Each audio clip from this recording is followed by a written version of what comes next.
నేను హైదరాబాద్ కి వచ్చిన జనతా గ్యారేజ్ పోతానా.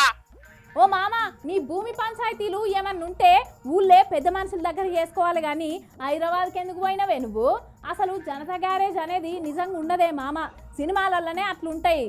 అరే గాయద మొక్కం పోరి, నీకెవరికనే హైదరాబాద్ లా జనతా గ్యారేజ్ ఉన్నది. రాష్ట్రంలో ఎవ్వలకేం బాధలున్నా అక్కడ చెప్పుకుంటే తీరుతాయన్నట్టు. అక్కడ ప్రజల బాధలు ఇనేది కూడా చిన్న చిట్టక వ్యక్తులు కాదు, మా అన్న కేటీఆర్. ఓ మామ, కేటీఆర్ ఉండేది జనతా గ్యారేజ్ కాదే, తెలంగాణ భవను. అరే నాకు గా మాత్రం ఎరకలేదా అనే పొల్ల.